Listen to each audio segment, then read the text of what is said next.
mais ñun yaakaar bu ñu amoon ci yow majorité bi ñu ngi sa ginnaaw doxalal.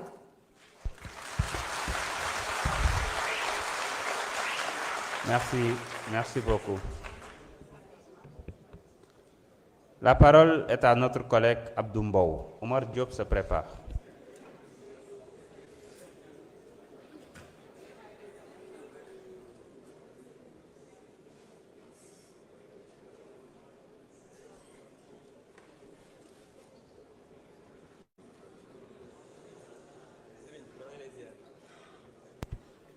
Monsieur le Président, Monsieur le Premier ministre,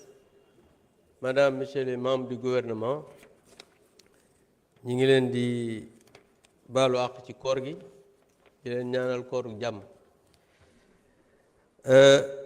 Monsieur le Premier ministre,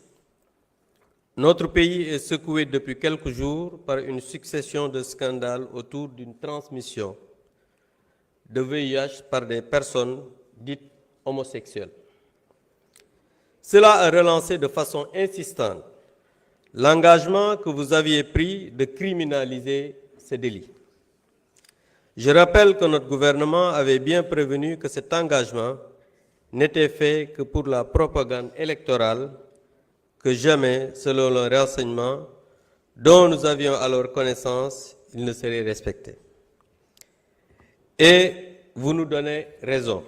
parce que, Monsieur le Premier ministre, en effet, le 3 décembre 2022, vous déclariez ceci. Quand nous serions élus au Sénégal, la loi criminalisant l'homosexualité sera l'une des premières lois votées. Pourtant, le 18 février passé,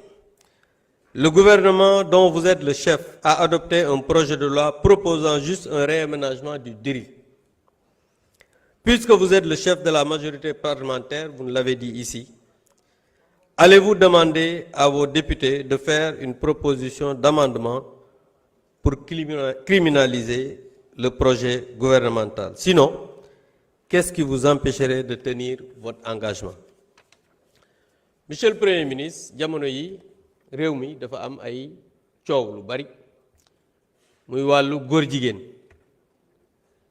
te yow sa gouvernement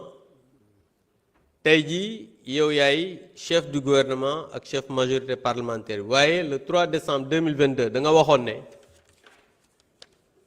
nga ne boo yegsee ci nguur gi ak ñi nga àndal loi yi ngeen di njëkk a voté bokk na ci buy criminaliser wàllu ngóor jigéen ñu gis ne conseil des ministres yi passé def ngeen benn projet de loi ngeen adopté ko ngeen ne da ngeen di gën a diisal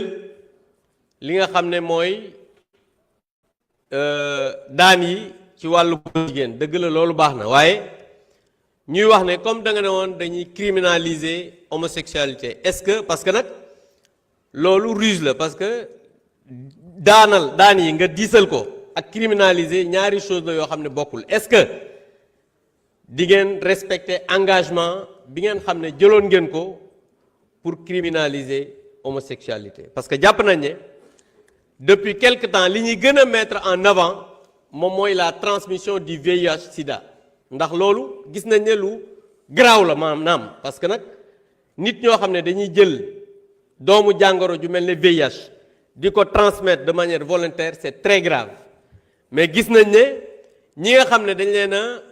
inculpé pour acte contre nature maanaam wàllu góor jigéen dañ leen a bàyyi ñu dem donc dafa mel ne dañuy xeex maladie ba pare bàyyi wàllu góor jigéen donc en tout cas su fekkee ne engagement yi nga xamante ne nii jëloon ngeen ko te ba tey respecté wu leen ko dafa am lu tax respecté wu leen ko ñu bëggoon devant la représentation nationale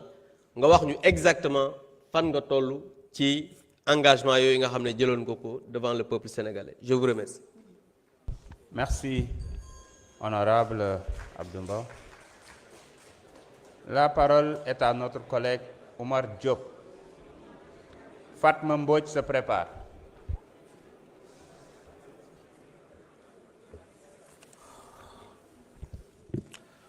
Bismillahir Rahmanir Rahim. Monsieur le Président, maa ngi lay nuyu di nuyu monsieur le premier ministre ak membre du gouvernement bi nga xamante ne ñoom ñëpp nga àndal ak boolem sénégalais yi ñuy teewlu ci biir réew mi ak ca bitim réew. yàlla sama borom wax na ci alquran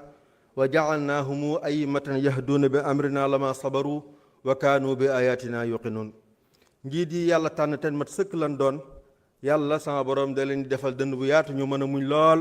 waaye ànd ak ngëm goo xamante ne ngëm gu inébranlable lay doon face à toute situation. aaya bii su ma ko jàngoon te sa jëmm ji teewu fi du tere xel yu sell yëpp dinañ la xalaat la ko dale ci ca Carpo ci Blaise ak Ngalandu ba fii may wax ak yow li nga daj ngir Sénégal moom boppam li nga daj ngir Sénégal yilif am koomam suuxat ko mu meññ te yunt li nga daj ngir Sénégal yëpp di yow ci donkaasi gi amul ku ko mos a daj ci landerneau politique Sénégal. kon nag en tant que représentant du peuple maa ngi lay wax monsieur le premier ministre jërëjëf au nom du peuple sénégalais. sama collègue bi nga xamante ne moom ma wutu léegi gàtt fàttaliku dafa bokk ci mandargay jubadi jàpp naa ne ku nekk waroon naa am aise ci wax ci affaire góor jigéen ba mu des ñoom ndax moom léegi mu am un quart de siècle ci législature boolem ñi fi nekk ñëpp moo leen jiitu ci assemblée nationale bi waaye day loolu taxul mu mos a ñeppi gi mu ñëm jëm ci maanaam ñaawlu li nga xamante ne mooy ak ngóor jigéen. bal groupe parlementaire bi nga xamante ne sax ci la bokkoon ñoom saa yu réew mi mosaan góorgóorlu ba indi proposition de loi te ko ci table assemblée nationale dañ koy an tuuri ko ci àll ba kon jàpp naa ne ku nekk war naa wax ci ngóor jigéen ba mu des yéen. bu njëkk góor jigéen buñ ko mosaan jàpp yóbbu ko police formalité rek la leer na ko da day fanaani këram ku gis liy xew fan yi xam ne réew mi am na rupture. may ñëw rek waaye nag foyee xelu sénégalais yi loolu mooy seen marque déposée foyee xelu sénégalais yi ak ñàkk respecté sénégalais yi moo waral tuur deret sénégalais rëyul ci yéen moo waral sàcc deniers publics rëyul ci yéen loolu moo waral bàyyi ngóor jigéen muy law rëyul ci yéen ba boolem diir bi ngeen fi nekk mosu leen cee jéem dara. monsieur le premier ministre dinaa ñëw nag ci question bi nga xamante ne moo nekk ci xelu sénégalais yépp